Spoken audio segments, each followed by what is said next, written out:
ಎಲ್ಲ ಸ್ಪರ್ಧಾ ಮಿತ್ರರಿಗೆ ಮತ್ತೊಮ್ಮೆ classic ISKS study circle YouTube ಚಾನೆಲ್ಗೆ ಸ್ವಾಗತ. ನಾನು ನಿಮ್ಮ ಮಿತ್ರ ವಿಜೇಂದ್ರ ಮಹಿಷಿ. ಭಾಷಾಂತರವನ್ನ ಕಳೆದ ಹಲವಾರು ಪಾಠಗಳಿಂದ ಮಾಡ್ತಾ ಇದ್ದೀವಿ, ದಿನಗಳಿಂದ ಪಾಠಗಳನ್ನ ಮಾಡ್ತಾ ಇದ್ದೀವಿ. ಮುಂದುವರೆದ ಭಾಗವಾಗಿ ಕೆಲ ದೊಡ್ಡ ವಾಕ್ಯಗಳನ್ನ ಪ್ರಶ್ನೆ ಪತ್ರಿಕೆಗಳಲ್ಲಿನ ಒಂದೊಂದು ವಾಕ್ಯಗಳನ್ನ ಸಾಲ್ವ್ ಮಾಡೋಣ. ಓಕೆ, ಸೊ ಇನ್ನು ಮುಂದಿನ ಕೆಲ ದಿನಗಳಲ್ಲಿ ಪೂರ್ತಿ ಒಂದು ಪ್ರಶ್ನೆ ಪತ್ರಿಕೆಯನ್ನ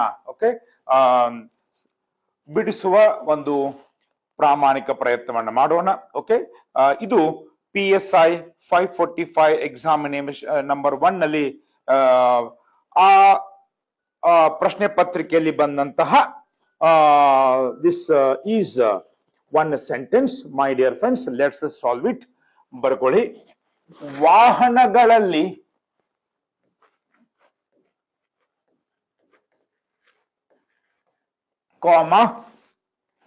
ವಿದ್ಯುತ್ ಸ್ಥಾವರಗಳಲ್ಲಿ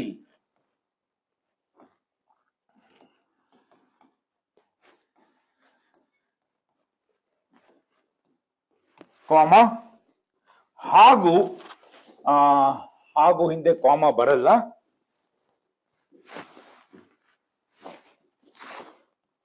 ಹಾಗೂ ಬಗೆ ಬಗೆಯ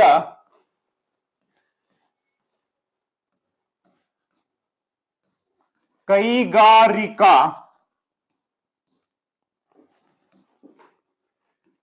ಪ್ರಕ್ರಿಯೆಗಳಲ್ಲಿ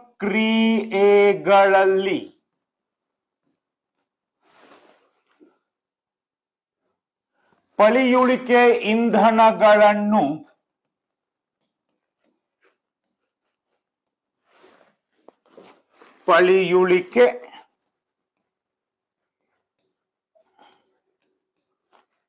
ಇಂಧನಗಳನ್ನು ಉರಿಸುವುದು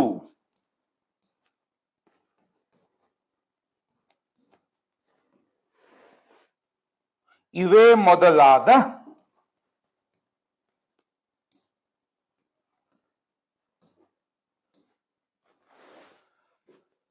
ಮಾನವ ಚಟುವಟಿಕೆಗಳೂ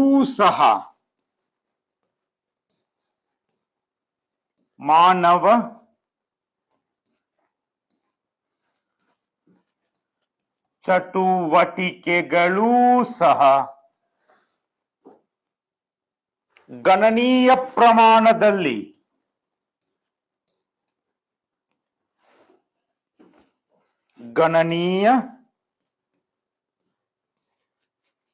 ಪ್ರಮಾಣದಲ್ಲಿ ಧೂಳನ್ನು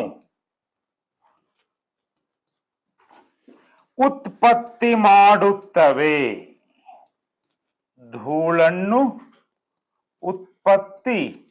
ಮಾಡುತ್ತವೆ. ಎಸ್ ಮೈ ಡಿಯರ್ ಫ್ರೆಂಡ್ಸ್, ಸಾಕಷ್ಟು ವಿದ್ಯಾರ್ಥಿಗಳು ಮೆಸೇಜ್ ಮಾಡ್ತಾ ಇದ್ರಿ, ವಿನಂತಿ ಮಾಡಿಸ್ಕೊತಾ ಇದ್ರಿ, ರಿಕ್ವೆಸ್ಟ್ ಮಾಡ್ಕೋತಾ ಇದ್ರಿ ಸ್ವಲ್ಪ ದೊಡ್ಡ ವಾಕ್ಯವನ್ನ ಮಾಡಿ ಅಂತ. ಎಸ್, ಕಳೆದ ಕ್ಲಾಸುಗಳಿಂದನೇ ದೊಡ್ಡ ವಾಕ್ಯಗಳನ್ನೇ ಮಾಡ್ತಾ ಇದ್ದೀವಿ. ದೊಡ್ಡ ವಾಕ್ಯಗಳಾದ್ರೂ ಭಯದ ಕಾರಣ ಇಲ್ಲ. ಕರ್ತೃಪದ ಕೊನೆಯ ಪದ ಸಿಕ್ಬಿಟ್ರೆ ಉಳಿದ ಪದಗಳನ್ನ ಅವುಗಳ ಅರ್ಥಾನುಸಾರ ಪದ ಸಂಪತ್ತು ಗೊತ್ತಿದ್ರೆ ಅವುಗಳನ್ನ ಜೋಡಿಸ್ತಾ ಹೋಗುವಂಥದ್ದು.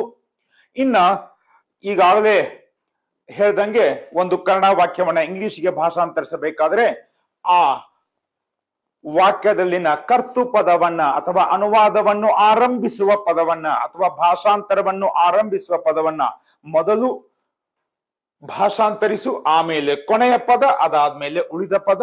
ಇನ್ನ ಕರ್ತು ಪದವನ್ನು ಕಂಡು ಹಿಡಿಯಲು ಪ್ರತಿ ಪದವನ್ನ ಕೊನೆಯ ಪದದೊಡನೆ ಹೋಲಿಸಿ ನೋಡು.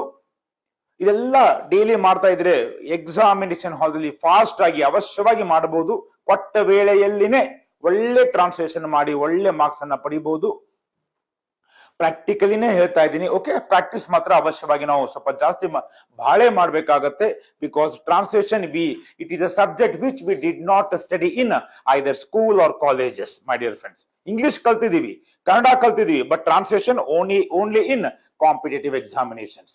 ಓಕೆ, ಸೊ ಕರ್ತೃಪದ, ಕೊನೆಯ ಪದ, ಉಳಿದ ಪದ. ಇನ್ನು ಒಮ್ಮೊಮ್ಮೆ ಕರ್ತೃಪದವಿನ ಜೊತೆಗೆ ಹೊಂದಿಕೊಂಡಿರುವ ಪದಗಳು ಇರುತ್ತವೆ.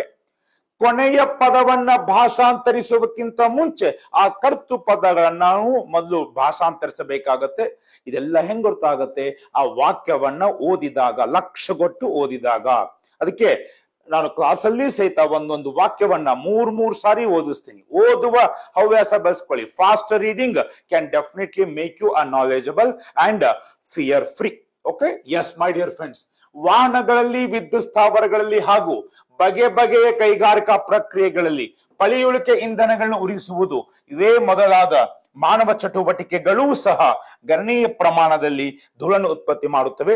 ಇದು ಆ ಪ್ರಶ್ನೆ ಪತ್ರಿಕೆಯ 2 ಅಥವಾ 3ನೇ ವಾಕ್ಯ, ನಡುವಿನ ವಾಕ್ಯ ಆಗಿರೋದ್ರಿಂದ ಇಲ್ಲಿ ಸಹ ಅಂತ ಬಂದಿದೆ. ಓಕೆ, ಸೊ ಈಗ ನಾ ಈಗಾಗಲೇ ಹೇಳ್ದಂಗೆ ಒಂದೊಂದು ವಾಕ್ಯವನ್ನ ಮಾಡ್ತಾ ಇದ್ದೀವಿ. ಮುಂದಿನ ಕ್ಲಾಸ್ಗಳಿಂದ ಒಂದು ಟೋಟಲ್ ಕ್ವಶನ್ ಪೇಪರ್ ಅನ್ನೇ ಸಾಲ್ವ್ ಮಾಡೋಣ. Okay, yes. ಈಗ ಈ ವಾಕ್ಯದಲ್ಲಿ ಕೊನೆಯ ಪದ ಯಾವುದು ಸ್ನೇಹಿತರೆ?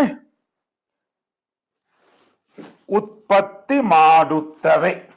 ಓಕೆ, ಕರ್ತು ಪದ ಯಾವುದು ಎಂದು ಕಂಡುಹಿಡಿಯಲು ಪ್ರತಿ ಪದವನ್ನ ಕೊನೆಯ ಪದದೊಡನೆ ಹೋಲಿಸಿ ನೋಡಿ. ವಾಹನಗಳಲ್ಲಿ ಉತ್ಪತ್ತಿ ಮಾಡುತ್ತವೆ, ಏನು ಗೊತ್ತಾಗಿಲ್ಲ. ಈ ರೀತಿ ಎಲ್ಲ ಪದಗಳನ್ನ, ವಿದ್ಯುತ್ ಸ್ಥಾವರಗಳಲ್ಲಿ ಉತ್ಪತ್ತಿ ಮಾಡುತ್ತವೆ, ಏನು ಗೊತ್ತಾಗಿಲ್ಲ. ಬಗೆ ಬಗೆಯ ಕೈಗಾರಿಕಾ ಅವುಗಳಲ್ಲಿ ಉತ್ಪತ್ತಿ ಮಾಡುತ್ತವೆ, ಆದರೆ ಯಾವುವು ಅವುಗಳನ್ನ ಉತ್ಪತ್ತಿ ಮಾಡುತ್ತವೆ ಇನ್ನೂ ಗೊತ್ತಾಗಿಲ್ಲ. ಅದಕ್ಕೆ ವಾಕ್ಯವನ್ನ ಓದ್ಕೊಳ್ಳಿ, ಅವಶ್ಯವಾಗಿ ಗೊತ್ತಾಗತ್ತೆ. ಪಳೆಯುಳಿಕೆ ಇಂಧನಗಳನ್ನು ಉರಿಸುವುದು, ಉತ್ಪತ್ತಿ ಮಾಡುತ್ತವೆ, ಅಷ್ಟು ಹೊಂದೋದಿಲ್ಲ. ಇವೇ ಮೊದಲಾದ ಮಾನವ ಚಟುವಟಿಕೆಗಳೂ ಸಹ ಉತ್ಪತ್ತಿ ಮಾಡುತ್ತವೆ. ಹೊಂದತ್ತೆ ಅಂದ್ರೆ ವೇಟಿಂಗ್ ಲಿಸ್ಟ್ ಇಡಿ. ಗಣನೀಯ ಪ್ರಮಾಣದಲ್ಲಿ ಧೂಳನ್ನು ಉತ್ಪತ್ತಿ ಮಾಡುತ್ತವೆ. ಸೊ ಧೂಳನ್ನು ಉತ್ಪತ್ತಿ ಮಾಡುವವು ಯಾವುವು? ವಾಹನಗಳಲ್ಲಿ, ಸ್ಥಾವರಗಳಲ್ಲಿ ಮತ್ತು ಬಗೆ ಬಗೆಯ ಕೈಗಾರಿಕಾ ಪ್ರಕ್ರಿಯೆಗಳಲ್ಲಿ ಓಕೆ ಧೂಳನ್ನು ಉತ್ಪತ್ತಿ ಮಾಡುವ ಯಾವುವು? ಸೊ ಎಲ್ಲ ಪದಗಳನ್ನ ಕೊನೆಯ ಪದದೊಡನೆ ಹೋಲಿಸಿ ನೋಡಿದಾಗ ಕೊನೆಯ ಪದದೊಡನೆ ಹೆಚ್ಚು ಸೂಕ್ತವಾಗಿ ಹೊಂದುವ ಪದ ಮಾನವ ಚಟುವಟಿಕೆಗಳೂ ಸಹ. ಕರ್ತು ಪದ ವಾಕ್ಯದ ಯಾವ ಭಾಗದಲ್ಲೂ ಇರಬಹುದು ಕೊನೆಯ ಪದವನ್ನು ಬಿಟ್ಟು. ಇನ್ನು ಕರ್ತು ಪದ ಮನುಷ್ಯನೇ ಇರಬೇಕೆಂದಿಲ್ಲ. ಇದೆಲ್ಲ ಭಾಷಾಂತರಕ್ಕೆ ಅನ್ವಯ ಆಗುವಂತಹ ಕೆಲ ಸಿಹಿ ನಿಯಮಗಳನ್ನ ಹೇಳ್ಕೊಡ್ತಾ ಇದ್ದೀನಿ. Okay, S. ಸೊ ಉತ್ಪತ್ತಿ ಮಾಡುವ ಯಾವ ಮಾನವ ಚಟುವಟಿಕೆಗಳು ಸಹ ಅಂತ ಹೇಳಕ್ಕೆ always V use the word also. ಈಗ ಚಟುವಟಿಕೆಗಳು ಏಕವಚನ, ಬಹುವಚನ, ಬಹುವಚನ, ಹಿಂಗಾಗಿ ಸರ್ವನಾಮ ಅವುಗಳು ಬರುತ್ತೆ. ದೇ ಇಂಗ್ಲಿಷ್ ನಲ್ಲಿ ಬರುತ್ತೆ. ಸೊ ಅವುಗಳು ಉತ್ಪತ್ತಿ ಮಾಡುತ್ತವೆ. ಆಕ್ಷನ್ ಇದೆ, ಕ್ರಿಯೆ ಇದೆ, ಹಿಂಗಾಗಿ ಡೂ ರೂಪ ಟೆನ್ಸ್ಗೆ ಅನುಗುಣವಾಗಿ ಮೇನ್ ವರ್ಬ್ ಅನ್ನ ಉಪಯೋಗ ಮಾಡು, ಮುಖ್ಯ ಕ್ರಿಯಾಪದ ಬಳಕೆ ಮಾಡುವಂಥದ್ದು. ಸೊ ಚಟುವಟಿಕೆಗಳು, ಅವುಗಳು ಉತ್ಪತ್ತಿ ಮಾಡುತ್ತವೆ. ಅವುಗಳು ತವೆ ಇದ್ದಾಗ ಸಿಂಪಲ್ ಪ್ರೆಸೆಂಟ್ ಟೆನ್ಸ್. ಇನ್ನ simple present tense grammar rule I, you, they, we. ಇಲ್ಲಿ ದೇ ಇದೆ. ದೇಗೆ ಎರಡರ್ಥ, ಅವರು, ಅವುಗಳು. So I, you, they, we, they ತವೆ. ಸೊ ದೇ ಇದ್ದಾಗ ವರ್ಬ್ ಡಸ್ ನಾಟ್ ಚೇಂಜ್, ಉತ್ಪತ್ತಿ ಮಾಡು ಅಂತ ಹೇಳಕ್ಕೆ we use the word produce. So also ಇದನ್ನ ಮೊದಲೇ ಬರೀಬಹುದು. Also human activities. ಆಲ್ಸೋ ಇಲ್ಲೇ ಬರೆದಾಗ ಎಚ್ ಸ್ಮಾಲ್ ಬರಿಬೇಕಾಗುತ್ತೆ. So also human activities. Also human activities ಕರ್ತು ಪದ. ಆದರೆ ಇಲ್ಲಿ ಕೊನೆಯ ಪದ ಬರೋಕ್ಕಿಂತ ಮುಂಚೆ ಕರ್ತು ಪದವಿಗೆ ಹೊಂದಿಕೊಂಡಿರುವ ಈ ಎಲ್ಲ ಪದಗಳಿದಾವೆ. ಸದ್ಯದ ಮಟ್ಟಿಗೆ ಇಷ್ಟು ಅರ್ಥ ಮಾಡ್ಕೊಳ್ಳೋಣ. Also human activities produce. ಕರ್ತು ಪದ, ಕೊನೆ ಪದ ಟ್ರಾನ್ಸ್ಲೇಷನ್ ಆರಂಭವಾಯಿತು. ಆಲ್ಸೋ ಹ್ಯೂಮನ್ ಆಕ್ಟಿವಿಟೀಸ್ ಪ್ರೊಡ್ಯೂಸ್ ಏನನ್ನ? What they produce? ಧೂಳನ್ನ, ಡಸ್ಟ್. ಎಲ್ಲಿ? ಅಲ್ಲಿ, ಇಲ್ಲಿ ಅಂತ ಹೇಳಕ್ಕೆ ಇನ್. ಗಣನೀಯ ಪ್ರಮಾಣಕ್ಕೆ ಏನಂತ ಹೇಳ್ಬೋದು ಸ್ನೇಹಿತರೆ? ಕನ್ಸಿಡರಬಲ್ ಕ್ವಾಂಟಿಟಿ ಅಂತ ಹೇಳ್ಬೋದು. Considerable quantity. ಈಗ 50% ಭಾಷಾಂತರ ಆಗಿದೆ. ಕರ್ತು ಪದವಿಗೆ ಹೊಂದಿಕೊಂಡಿರುವ ಪದಗಳ ಭಾಷಾಂತರ ಇನ್ನೂ ಆಗಿಲ್ಲ. ಓಕೆ, ಆದ್ರೆ ಅರ್ಥ ಮಾಡ್ಕೊಳ್ಳೋಣ. ಆಲ್ಸೋ ಹ್ಯೂಮನ್ ಆಕ್ಟಿವಿಟೀಸ್ ಕರ್ತೃಪದ ಪ್ರೊಡ್ಯೂಸ್ ಕೊನೆಯ ಪದ, ಡಸ್ಟ್ ಇನ್ ಕನ್ಸಿಡರಬಲ್ ಕ್ವಾಂಟಿಟಿ ಉಳಿದ ಪದ. ಇನ್ನ ಕೊನೆಯ ಪದ ಬರೋದಕ್ಕಿಂತ ಮುಂಚೆ ನಾ ಏನ್ ಹೇಳಿದೆ ಸ್ನೇಹಿತರೆ, ಕರ್ತೃ ಪದವಿಗೆ ಹೊಂದಿಕೊಂಡಿರುವ ಪದಗಳು. ಓಕೆ, ಇನ್ನು ಅವನು ಬರಿಬೇಕಾದ್ರೆ conjunctions, prepositions, and, on, as well as, etcetera, ಕನ್ನಡದಲ್ಲಿ ಮತ್ತು, ಸಹ, ಇಂತಹ ಪದಗಳನ್ನ ಹೆಚ್ಚುವರಿಯಾಗಿ ಅವಶ್ಯವಾಗಿ ಬಳಕೆ ಮಾಡಬಹುದು. ಓಕೆ, ಯಾಕಂದ್ರೆ ನಾವು ಪದದಿಂದ ಪದಕ್ಕೆ ಭಾಷಾಂತರ ಮಾಡ್ತಾ ಇಲ್ಲ, ವಾಕ್ಯದಿಂದ ವಾಕ್ಯಕ್ಕೆ ಮಾಡ್ತಾ ಇದೀವಿ. ಅದೇ ಅರ್ಥ ಅದೇ ಟೆನ್ಸ್ ಅಲ್ಲಿ ಬಂದ್ರೆ ಸಾಕು. Okay, yes. Also human activities ಯಾವ್ಯಾವು? ಪಳಿಯುಳಿಕೆ ಇಂಧನಗಳನ್ನು ಉರಿಸುವುದು. ಓಕೆ, ಸೊ ಇಲ್ಲಿ we can use the word such as burning, human activities such as, ಪಳಿಯುಳಿಕೆ ಇಂಧನಗಳನ್ನು ಉರಿಸುವುದಕ್ಕೆ ಏನಂತೀವಿ? Burning or combustion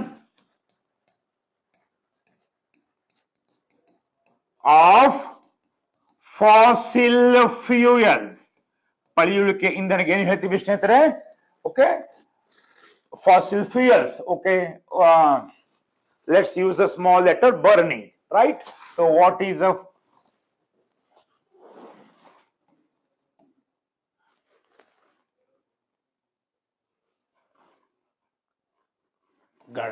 yes. Also human activities such as burning of fossil fuels. ಎಲ್ಲೆಲ್ಲಿ ಮೂರು ನಾಮಪದ ಬರೆದಿದ್ದಾರೆ ಅನುಕೂಲತೆಗೆ 1, 2 ಹಾಗೂ 3 ಅಂತ ಬರ್ಕೊಳ್ಳಿ. ಅದ ಆದ್ಮೇಲೆ ಏನ್ ಬರೀತಾರೆ? ಮೊದಲಾದ ಅಂತ ಹೇಳಕ್ಕೆ ಎಟ್ಸೆಟ್ರಾ. ಓಕೆ, ಸ್ವಲ್ಪ ಈಸಿ ಆಗುತ್ತೆ. ಆ ಮೂರು ನಾಮಪದಗಳಿಗೆ ಫಸ್ಟ್ ನಂಬರ್ ಹಾಕೊಳ್ಳೋಣ. ಈಗ ಟ್ರಾನ್ಸ್ಲೇಷನ್ ಏನಾಗುತ್ತೆ ನೋಡಿ ಸ್ನೇಹಿತರೆ. Also human activities such as burning of fossil fuels in 1, 2 and 3 etcetera. ಕರ್ತೃಪದ ಪ್ರೊಡ್ಯೂಸ್, ಕೊನೆಯ ಪದ ಡಸ್ಟ್ ಇನ್ ಕನ್ಸಿಡರಬಲ್ ಕ್ವಾಂಟಿಟಿ ಉಳಿದ ಪದ. ಈ ಮೂರು ಬಿಟ್ಟು ನಾಳೆ 10 ಕೊಡ್ತಾರೆ, ವಾಕ್ಯ ಇನ್ನೂ ದೊಡ್ಡದಾಗತ್ತೆ. So what? ಕರ್ತೃಪದ ಕೊನೆ ಪದ ಸಿಕ್ತು, ನಿಮ್ಮ ಅರ್ಧ ಕೆಲಸ ಮುಗಿತು. ಇನ್ನು ಪದೇ ಪದೇ ಓದಿದಾಗ ಗೊತ್ತಾಗುತ್ತೆ ಕರ್ತೃ ಪದವಿಗೆ ಹೊಂದಿಕೊಂಡಿರೋ ಪದಗಳು ಇರ್ತವೆ, ಅವನ್ನ ಕೊನೆಯ ಪದ ಟ್ರಾನ್ಸ್ಲೇಟ್ ಮಾಡೋಕ್ಕಿಂತ ಮುಂಚೆ ಟ್ರಾನ್ಸ್ಲೇಟ್ ಮಾಡಬೇಕು. ಇನ್ನ ವಾಹನಗಳಲ್ಲಿ ಅಂತ ಹೇಳಕ್ಕೆ ಸ್ನೇಹಿತರೆ ವೆಹಿಕಲ್ಸ್. ವಿದ್ಯುತ್ ಸ್ಥಾವರಗಳಲ್ಲಿ ಅಂತ ಹೇಳಕ್ಕೆ ಸ್ನೇಹಿತರೆ ಪವರ್ ಪ್ಲಾಂಟ್ಸ್ ಅಥವಾ ಸ್ಟೇಷನ್ಸ್. ಹಾಗೂ ಅಂಡ್ ಬಗೆ ಬಗೆಯ ಕೈಗಾರಿಕಾ ಪ್ರಕ್ರಿಯೆಗಳು, ಡಿಫರೆಂಟ್ ಟೈಪ್ಸ್ ಅಥವಾ several types or many types of, ಕೈಗಾರಿಕಾ ಪ್ರಕ್ರಿಯೆಗಳಿಗೆ ಏನಂತ ಹೇಳ್ತೀವಿ? Industrial processes. ಪ್ರೊಸೆಸ್ ಏಕವಚನ, ಪ್ರೊಸೆಸಸ್ ಬಹುವಚನ. ಈಗ ಮೂರು ನಾಮಪದ ತುಂಬಿದ್ವಿ. Now we are absolutely ready for a beautiful translation. ಕೇಳಿಸ್ಕೊಳ್ಳಿ ಸ್ನೇಹಿತರೆ. Also human activities such as burning of fossil fuels in vehicles, power plants and different types of industrial processes. ಕರ್ತೃಪದ plus ಹೊಂದಿಕೊಂಡಿರೋ ಪದ. ಪ್ರೊಡ್ಯೂಸ್ ಕೊನೆಯ ಪದ. ಡಸ್ಟ್ ಇನ್ considerable quantity ಉಳಿದ ಪದ. ಇದನ್ನ ಇನ್ನೊಮ್ಮೆ ಅವಶ್ಯವಾಗಿ ನಿಮಗೆ ಬರೆದು ತೋರಿಸ್ತೀನಿ my dear friends. So how it will be. ಕರ್ತೃಪದ ಯಾವುದು? Also human activities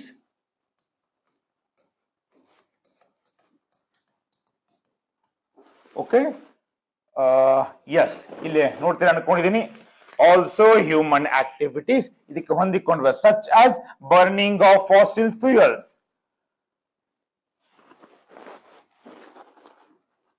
also human activities such as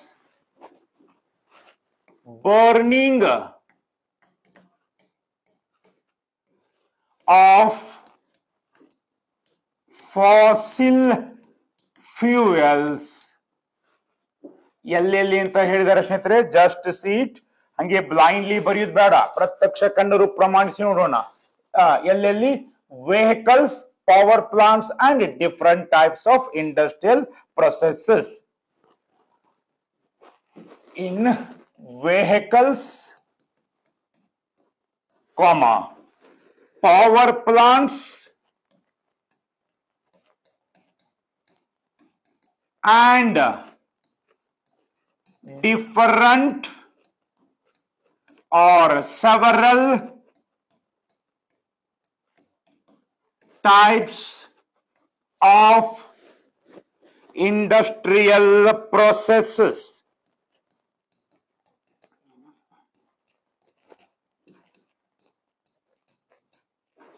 ಇಲ್ಲಿವರೆಗೆ ಮೈ ಡಿಯರ್ ಫ್ರೆಂಡ್ಸ್ ಕರ್ತು ಪದ ಆಗಿದೆ. ಮತ್ತೊಮ್ಮೆ ನೋಡ್ಕೊಳ್ಳಿ.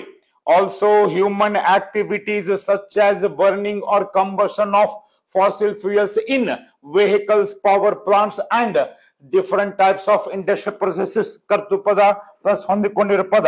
ನೆಕ್ಸ್ಟ್ ಕೊನೆಯ ಪದ ಪ್ರೊಡ್ಯೂಸ್. ಏನನ್ನ ಪ್ರೊಡ್ಯೂಸ್ ಮಾಡುತ್ತೆ? ಡಸ್ಟ್. ಯಾವ ಪ್ರಮಾಣದಲ್ಲಿ? ಇನ್ ಕನ್ಸಿಡರಬಲ್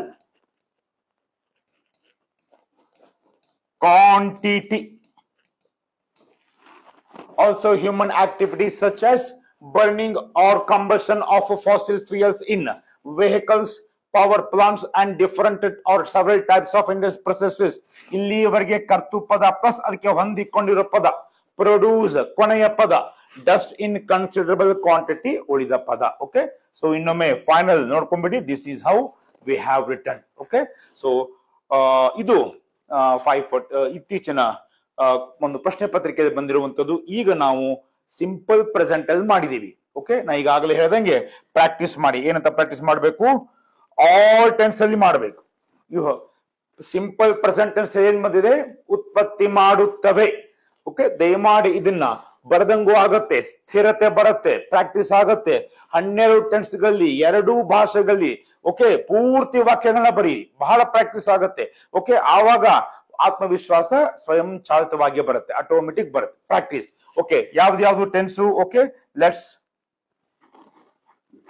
ಉತ್ಪತ್ತಿ ಮಾಡುತ್ತವೆ ಸಿಂಪಲ್ ಪ್ರೆಸೆಂಟ್ ಟೆನ್ಸ್. ನೆಕ್ಸ್ಟ್ ಯಾವ್ದು ಪ್ರಾಕ್ಟೀಸ್ ಮಾಡಬೇಕು? ಉತ್ಪತ್ತಿ ಮಾಡುತ್ತಿವೆ. ಒಂದೇ ಒಂದು. ಎಸ್, ಈ ಕೊನೆಯ 2 ಅಥವಾ 3 ಅಕ್ಷರಗಳಲ್ಲಿ ಮಾತ್ರ ಚೇಂಜ್ ಆಗುತ್ತೆ. Okay my dear friends, so ಉತ್ಪತ್ತಿ ಮಾಡುತ್ತಿವೆ ಅಂತ ಇದ್ದಾಗ present continuous. So also human activities such as, ಅವೆಲ್ಲ ಸೇಮ್. ಕೊನೆಗೆ ಪ್ರೊಡ್ಯೂಸ್ ಬದಲು ಇಲ್ಲಿ ಏನ್ ಬರುತ್ತೆ? Are producing. ಬಾಕಿ ಎಲ್ಲ same. Next practice for present perfect. ಹೇಳಿ, ಪ್ರೆಸೆಂಟ್ ಪರ್ಫೆಕ್ಟ್ ದಲ್ಲಿ ಉತ್ಪತ್ತಿ ಮಾಡಿವೆ ಅಂತನೂ ಬರುತ್ತೆ, ಅಥವಾ ಉತ್ಪತ್ತಿ ಮಾಡುತ್ತಿದ್ದಾವೆ ಅಂತನೂ ಬರುತ್ತೆ. ಆದರೆ ಸಾಮಾನ್ಯವಾಗಿ ಮಾಡಿದ್ದಾವೆ ಕೊಡುವ ಬದಲು ಮಾಡಿವೆನೆ ಕೊಡ್ತಾರೆ. ಓಕೆ, ಸೊ ಇಲ್ಲಿ ಮಾಡುತ್ತಿವೆ ಅಥವಾ ಮಾಡುತ್ತಿದ್ದಾವೆ ಕೊಡಬಹುದು, ಆದರೆ ಯೂಸ್ವಲಿ ಮಾಡುತ್ತಿವೆ ದೇ ಗಿವ್. ಇಲ್ಲಿ ಮಾಡಿವೆ ದಕಾರ ಇಲ್ಲೇನೆ ಪ್ರೆಸೆಂಟ್ ಪರ್ಫೆಕ್ಟ್ ಬಂದಿದೆ, ಅಥವಾ ಉತ್ಪತ್ತಿ ಮಾಡಿದ್ದಾವೆ ಇಲ್ಲಿ ಪ್ರೆಸೆಂಟ್ ಪರ್ಫೆಕ್ಟ್ ಇದೆ. So which is the word used? Have produced. Present perfect ಅಲ್ಲಿ ಹ್ಯಾಸ್ ಅಥವಾ ಹ್ಯಾವ್ V3 ಬಳಕೆ ಮಾಡಬೇಕು. ಓಕೆ, ಉತ್ಪತ್ತಿ ಮಾಡಿವೆ ಪ್ರೆಸೆಂಟ್ ಪರ್ಫೆಕ್ಟ್.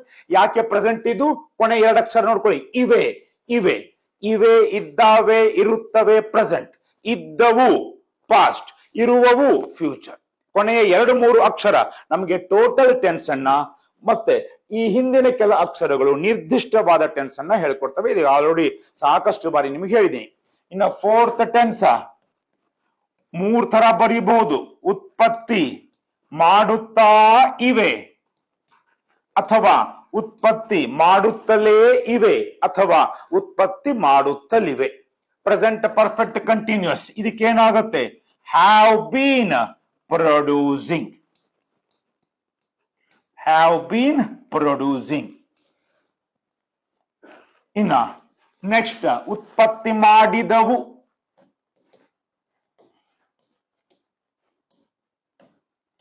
ಇದು ನಮ್ಮ ಪ್ರಾಕ್ಟೀಸ್ಗೆ ಎಕ್ಸಾಮ್ ಅಲ್ಲಿ ಒಂದೇ ಟೆನ್ಸ್ ಕೊಟ್ಟಿರ್ತಾರೆ, but you practice for all other. ಉತ್ಪತ್ತಿ ಮಾಡಿದವು ಯಾವ tense? Simple past. Grammar rule V2. So ಏನಾಗುತ್ತೆ? ಪ್ರೊಡ್ಯೂಸ್ಡ್. ಪಾಸ್ಟ್ ಕಂಟಿನ್ಯೂಸ್ ಏನಾಗುತ್ತೆ? ಉತ್ಪತ್ತಿ ಮಾಡುತ್ತಿದ್ದವು.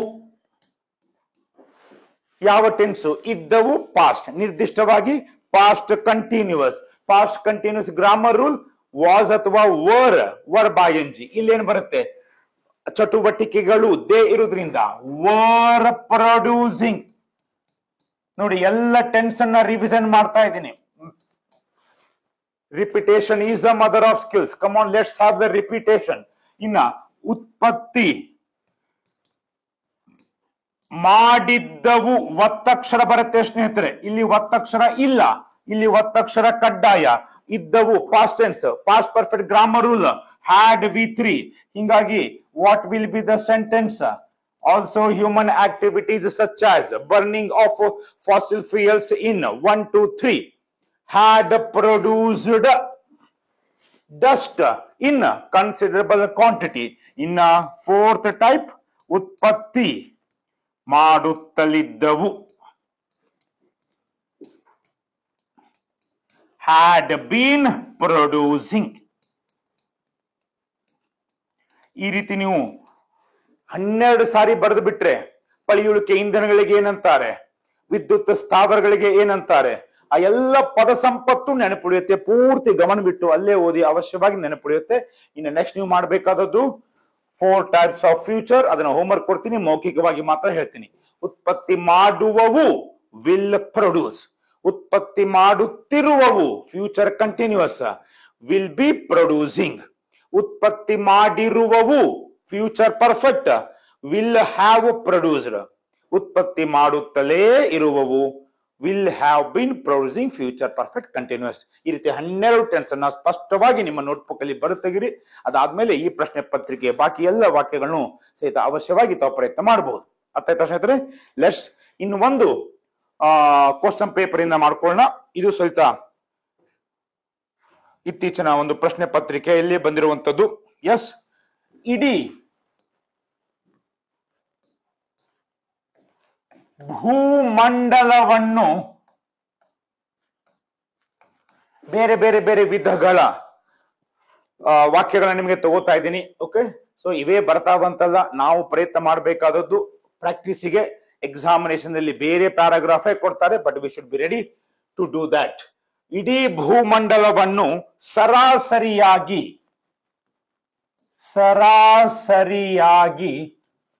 ಪರಿಗಣಿಸುವುದಾದರೆ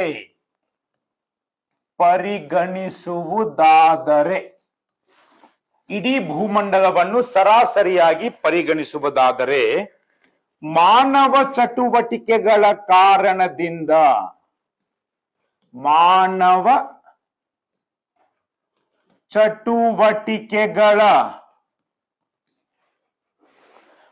ಚಟುವಟಿಕೆಗಳ ಕಾರಣದಿಂದ ಸೃಷ್ಟಿಸಲ್ಪಟ್ಟ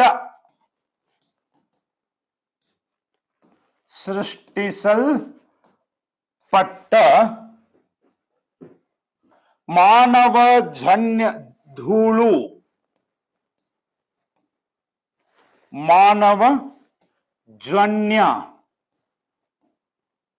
ಧೂಳು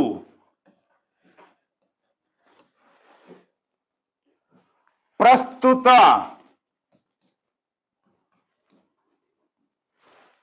ನಮ್ಮ ವಾತಾವರಣದಲ್ಲಿರುವ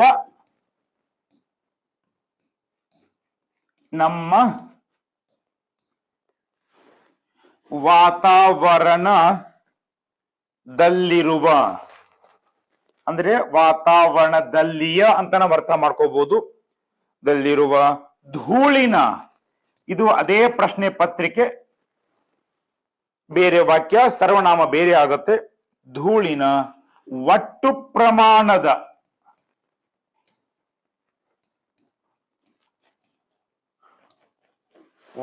ಪ್ರಮಾಣದ ಶೇಕಡ 10ರಷ್ಟು ಶೇಕಡ 10ರಷ್ಟು ಭಾಗವನ್ನು ಆಕ್ರಮಿಸಿಕೊಳ್ಳುತ್ತದೆ. ಆಕ್ರಮಿಸಿಕೊಳ್ಳುತ್ತದೆ. ಎಸ್ ಮೈ ಡಿಯರ್ ಫ್ರೆಂಡ್ಸ್, ಓದ್ಕೊಳ್ಳಿ ವಾಕ್ಯವನ್ನ. ಇಡೀ ಭೂಮಂಡಲವನ್ನು ಸರಾಸರಿಯಾಗಿ ಪರಿಗಣಿಸುವುದಾದ್ರೆ, ಈಗ ನಿಮ್ಗೆ ಓದಿದ ಮೇಲೆ ಗೊತ್ತಾಗುತ್ತೆ ಈ ವಾಕ್ಯವನ್ನು ನಾವು ಸ್ಥಿರವಾಗಿ ಇಡಬಹುದು. This is a fixed sentence. ವಾಕ್ಯದ ಮುಂಚೆ ಅಥವಾ ಭಾಷಾಂತರದ ಮುಂಚೆ ಅಥವಾ ಕೊನೆಗೆ ಬರೀಬಹುದು, ಕಾಮಾ ಹಾಕಿ ಮುಂದೆ ಟ್ರಾನ್ಸ್ಲೇಷನ್ ಮಾಡಬಹುದು. ಇಡೀ ಭೂಮಂಡಲವನ್ನು ಸರಾಸರಿಯಾಗಿ ಪರಿಗಣಿಸೋದಾದ್ರೆ ಏನಂತ ಹೇಳ್ಬೋದು? ಭೂಮಂಡಲಕ್ಕೆ ಟೆರೆಸ್ಟ್ರಿಯಲ್ ಅಂತ ಹೇಳ್ಬೋದು. ಇಡೀ ಅಂತ ಹೇಳಿದ್ರೆ ಎಂಟೈರ್ ಅಂತ ಹೇಳ್ತೀವಿ. ಇನ್ನ ಸರಾಸರಿಗೆ ಪರಿಗಣಿಸುವುದಾದರೆ ಅಂದ್ರೆ ಇಫ್ ಟೋಟಲ್ ಬರಾಗಿದೆ, ಸ್ಮಾಲ್ ಬರೀಬೇಕು. If entire terrestrial is considered on average, this is a fixed sentence. ಓದಿದ ಮೇಲೆ ಗೊತ್ತಾಗುತ್ತೆ, right? Better I do it with yellow ink so that yes, if entire terrestrial is considered on average, ಈ ವಾಕ್ಯವನ್ನ fix ಆಗಿ ಇಟ್ಬಿಡುವಂಥದ್ದು. ಮುಂದೆ ಗೊತ್ತಾಗುತ್ತೆ, ಮಾನವ ಚಟುವಟಿಕೆಗಳ ಕಾರಣದಿಂದ ಸೃಷ್ಟಿಸಲ್ಪಟ್ಟ ಮಾನವಜನ್ಯ ಧೂಳು ಪ್ರಸ್ತುತ ನಮ್ಮ ವಾತಾವರಣದಲ್ಲಿರುವ ಅಥವಾ ವಾತಾವರಣದಲ್ಲಿಯ ಧೂಳಿನ ಒಟ್ಟು ಪ್ರಮಾಣದ ಶೇಕಡ 10ರಷ್ಟು ಭಾಗವನ್ನು ಆಕ್ರಮಿಸಿಕೊಳ್ಳುತ್ತದೆ.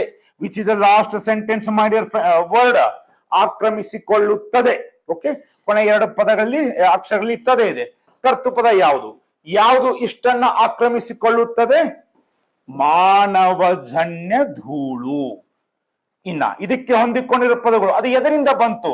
ಈ ಇದರಿಂದ ಬಂತು. ಹಿಂಗಾಗಿ ಮಾನವಜನ್ಯ ಧೂಳು ಕರ್ತೃಪದ, ಇವೆಲ್ಲ ಅದಕ್ಕೆ ಹೊಂದಿಕೊಂಡಿರುವ ಪದ. ಕೊನೆಯ ಪದ ಆಕ್ರಮಿಸಿಕೊಳ್ಳುತ್ತದೆ. ಧೂಳು ಏಕವಚನ, ಬಹುವಚನ? ಏಕವಚನ. ಸರ್ವನಾಮ ಇಟ್ಟು ಬರುತ್ತೆ. ಅದು ಇದು ಆಕ್ರಮಿಸಿಕೊಳ್ಳುತ್ತದೆ. ಏನಾಗುತ್ತೆ? ಆಕ್ಷನ್ ಇರುವುದರಿಂದ ಡೆಫಿನೆಟ್ಲಿ ಡೂ ರೂಪ. ಅದು ಇದು ತದೆ ಇದ್ದಾಗ ಸಿಂಪಲ್ ಪ್ರೆಸೆಂಟ್ ಟೆನ್ಸ್. ಇನ್ simple present tense grammar rule, I you they we verb does not change. He, she, it ಇದ್ದಾಗ ವರ್ಬ್ ಮುಂದೆ S or es or ies. ಸೊ ಆಕ್ರಮಿಸಿಕೊಳ್ಳುವುದಕ್ಕೆ we can use the word occupy, but ಇದು ಇಲ್ಲೇನಾಗತ್ತೆ? ಆಕ್ಯುಪೈಸ್ ಆಗತ್ತೆ. ಇನ್ನು ಮಾನವಜನ್ಯ ಧೂಳುಕ್ಕೆ ಆಂಥ್ರೋಪೋಜೆನಿಕ್ ಡಸ್ಟ್ ಅಂತ ಹೇಳ್ತೀವಿ. ಆಂಥ್ರೋಪೋಜೆನಿಕ್ ಡಸ್ಟ್ ಅಥವಾ ಮ್ಯಾನ್ ಡಿರೈವ್ಡ್ ಡಸ್ಟ್ ಅಂತ ಹೇಳ್ಬೋದು. Okay, anthropogenic dust, anthropogenic. ಇನ್ನ ಇದು ಎದರಿಂದ ಮಾಡಲ್ಪಟ್ಟಿದೆ? Created because of human activities. Yes, ಕರ್ತೃಪದ ಕೊನೆಯ ಪದ ರೆಡಿ ಆಯ್ತು ನೋಡಿ ಸ್ನೇಹಿತರೆ. Anthropogenic dust created because of human activities. ಕರ್ತೃಪದ. ಆಕ್ಯುಪೈಸ್ ಕೊನೆಯ ಪದ. ಏನನ್ನ ಆಕ್ಯುಪೈ ಮಾಡುತ್ತೆ? ಶೇಕಡ 10 ಭಾಗವನ್ನು. ಓಕೆ, 10% ಪಾರ್ಟ್ ಅಂತ ಹೇಳಬಹುದು. ಪಾರ್ಟ್ ಬರೀದಿದ್ರು ಸೇಮ್ ಅರ್ಥ ಆಗತ್ತೆ. ನರ ದಳ ಇದ್ದಾಗ ಪ್ರಿಪೋಸಿಷನ್ ಆಫ್, ಒಟ್ಟು ಪ್ರಮಾಣ ಅಂತ ಹೇಳಕ್ಕೆ ಟೋಟಲ್ ಕ್ವಾಂಟಿಟಿ ಅಂತ ಹೇಳ್ಬೋದು. ಮತ್ತೆ ನರ ದಳ ಇದ್ದಾಗ ಆಫ್ ಧೂಳು, ಡಸ್ಟ್ ಅಲ್ಲಿಯ. ಓಕೆ, ಅಗೇನ್ ನರದ ಎಳ ಧೂಳಿನಲ್ಲಿ ಅಂತ ಹೇಳ್ಬೋದು. ಇನ್ನಂತ ಹೇಳ್ಬೋದು ಆಫ್ ಪ್ರೆಸೆಂಟ್ ಅವರ್ ಎನ್ವಿರಾನ್ಮೆಂಟ್. ಎಲ್ಲ ವೊಕ್ಯಾಬ್ರರಿ ಬರೀದಿವಿ. ಅವರ್, ಬಟ್ ಯೂಸ್ ಏನ್ ಹೇಳ್ತೀವಿ? Our present environment. ಸೊ ಎಲ್ಲ ಸೇರಿ ಕೇಳಿಸ್ಕೊಳ್ಳಿ. Anthropogenic dust created because of human activities occupies 10% of, part ಬರೆಯುವ ಅವಶ್ಯಕತೆ ಇಲ್ಲ, ಬರೆದು ತಪ್ಪಿಲ್ಲ. 10% part of total quantity of dust of our present environment. Fix ಏನಿಡುವಂಥದ್ದು? If entire terrestrial is considered on average, anthropogenic dust created because of human activities ಕರ್ತೃಪದ, occupies ಕೊನೆಯ ಪದ 10% of total quantity of dust of our present environment ಉಳಿದ ಪದ. ಇದನ್ನ ಬರೆದಾಗ ಯಾವ ರೀತಿ ಆಗುತ್ತೆ? This is how it will be. If entire terrestrial is considered on average fixed line. Okay, next ನೋಡ್ಕೊಳ್ಳಿ, ಕರ್ತೃಪದ anthropogenic dust.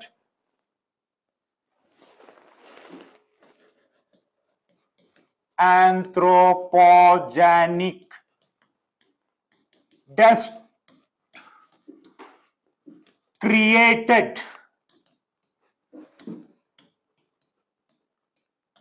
because of human activities. ಇಲ್ಲಿಯವರೆಗೂ ಕರ್ತೃಪದ. Okay, ಮುಂದಿಂದು ಕೊನೆಯ ಪದವನ್ನ ವೈಟ್ ಇಂದ ಬರಿತೀನಿ, ಈಸಿ ಆಗುತ್ತೆ ನೋಡಿ.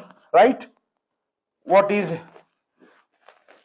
ಆಕ್ರಮಿಸಿಕೊಳ್ಳುತ್ತದೆ, ದಟ್ ಈಸ್ ಆಕ್ಯುಪೈಸ್. ಏನನ್ನ? occupies 10% of total quantity of 10% of total quantity of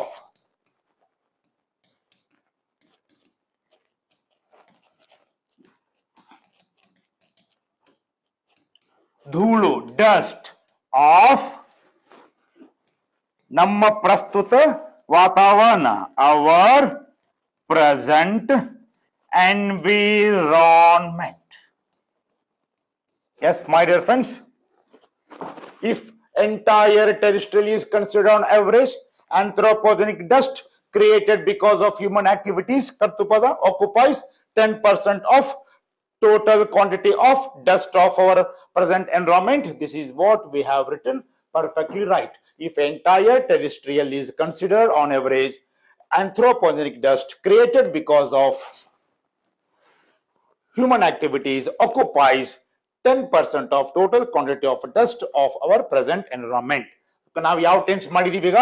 occupies. This is the last word, simple present tense. ಇದನ್ನ ಮೌಖಿಕವಾಗಿ ಹೇಳ್ತೀನಿ, ಕೇಳಿಸ್ಕೊಳ್ಳಿ. ಇನ್ನುಳಿದ 11 ಟೆನ್ಸ್ ಅಲ್ಲಿ ಮಾಡಿ. ಓಕೆ, ಆಕ್ರಮಿಸಿಕೊಳ್ಳುತ್ತಿದೆ ಈಸ್ ಆಕ್ಯುಪೈಯಿಂಗ್ ಆಗುತ್ತೆ. ಆಕ್ರಮಿಸಿಕೊಂಡಿದೆ ಹ್ಯಾಸ್ ಆಕ್ಯುಪೈಡ್ ಆಗತ್ತೆ. ಆಕ್ರಮಿಸಿಕೊಳ್ಳುತ್ತಲೇ ಇದೆ ಹ್ಯಾಸ್ ಬಿನ್ ಆಕ್ಯುಪೈಯಿಂಗ್. ಇದು ನಾವು ಪ್ರಾಕ್ಟೀಸ್ ಮಾಡುವಂಥದ್ದು. ಆಕ್ರಮಿಸಿಕೊಂಡಿತು ಆಕ್ಯುಪೈಡ್, ಆಕ್ರಮಿಸಿಕೊಳ್ಳುತ್ತಿತ್ತು ವಾಸ್ ಆಕ್ಯುಪೈಯಿಂಗ್, ಆಕ್ರಮಿಸಿಕೊಂಡಿತ್ತು ಹ್ಯಾಡ್ ಆಕ್ಯುಪೈಡ್, ಆಕ್ರಮಿಸಿಕೊಳ್ಳುತ್ತಲೇ ಇತ್ತು ಹ್ಯಾಡ್ ಬಿನ್ ಆಕ್ಯುಪೈಯಿಂಗ್. ಆಕ್ರಮಿಸಿಕೊಳ್ಳುವುದು ವಕಾರ ಬರುತ್ತೆ, ವಿಲ್ ಆಕ್ಯುಪೈ. ಆಕ್ರಮಿಸಿಕೊಳ್ಳುತ್ತಿರುವುದು ವಿಲ್ ಬಿ ಆಕ್ಯುಪೈಯಿಂಗ್. ಆಕ್ರಮಿಸಿಕೊಂಡಿರುವುದು ವಿಲ್ ಹ್ಯಾವ್ ಆಕ್ಯುಪೈಡ್, ಆಕ್ರಮಿಸಿಕೊಳ್ಳುತ್ತಲೇ ಇರುವುದು ವಿಲ್ ಹ್ಯಾವ್ ಬಿನ್ ಆಕ್ಯುಪೈಯಿಂಗ್. ಈ ರೀತಿ ಕನ್ನಡ ಇಂಗ್ಲಿಷ್ ಎರಡೂ ವಾಕ್ಯಗಳನ್ನ, ಈ ರೀತಿ ದೊಡ್ಡ ದೊಡ್ಡ ವಾಕ್ಯಗಳು, ಒಳ್ಳೆ ವಾಕ್ಯಾಬರಿ ಇರುವಂತಹ ವಾಕ್ಯಗಳು ಇದ್ದಾಗ 12 ಸಾರಿ ಪ್ರಯತ್ನ ಮಾಡಿಬಿಟ್ರೆ ಓನ್ಲಿ ಒನ್ ಚೇಂಜ್. ಓಕೆ, ನೆನಪು ಉಳಿಯುತ್ತೆ, ಪರ್ಫೆಕ್ಟ್ ಆಗ್ತೀವಿ. ಹೌದಾ ಸ್ನೇಹಿತರೆ? ಸೊ ಇವತ್ತು 2 ದೊಡ್ಡ ವಾಕ್ಯಗಳನ್ನ ಮಾಡಿದೀವಿ. 2 545 PSI ಎಕ್ಸಾಮಿನೇಷನ್ ಕ್ವಶನ್ ಪೇಪರ್ ಇಂದ ಬಂದಿರೋದು. ಓಕೆ, ಮುಂದಿನ ಕ್ಲಾಸ್ ಅಲ್ಲಿ ಇನ್ನು 2 ದೊಡ್ಡ ವಾಕ್ಯಗಳನ್ನ ಮಾಡಿ ಅದರ ಮುಂದಿನ ಕ್ಲಾಸ್ ನಿಂದ ಒಂದು ಪ್ರಶ್ನೆ ಪತ್ರಿಕೆಯನ್ನ ಸಾಲ್ವ್ ಮಾಡುವಂಥದ್ದು. ಓಕೆ ಮೈ ಡಿಯರ್ ಫ್ರೆಂಡ್ಸ್, ವಾಕ್ಯಾಬರಿ ಬೆಳೆಸ್ಕೋತಾ ಇರಿ, ಗ್ರಾಮರ್ ಕಲಿತಾ ಇರಿ, ಕ್ಲಾಸಿಕ್ ಯೂಟ್ಯೂಬ್ ಚಾನೆಲ್ ಅನ್ನ ನೋಡ್ತಾ ಇರಿ, ನಿಮ್ಮ ಗೆಳೆಯರಿಗೂ ಶೇರ್ ಮಾಡ್ತಾ ಇರಿ, ಒಳ್ಳೆ ಜ್ಞಾನ ಶೇರ್ ಮಾಡ್ದಂಗಾಗತ್ತೆ. ಓಕೆ, ಸೊ ಈ ಅವಕಾಶ ಕೊಟ್ಟಂತ ನಮ್ಮ ನಿರ್ದೇಶಕರಿಗೆ, ಯೂಟ್ಯೂಬ್ ಎಲ್ಲ ಸಂಘಟನಾಕಾರರಿಗೆ, ಜೊತೆಗೆ ನಿಮ್ಮ ಪೇರೆಂಟ್ಸ್ಗೆ ಮತ್ತು ನಿಮಗೆ ಧನ್ಯವಾದಗಳನ್ನ ಹೇಳಿ ಮತ್ತೆ ಮುಂದಿನ ಕ್ಲಾಸ್ ಅಲ್ಲಿ ಸಿಗೋಣ. Thank you very much. All the best.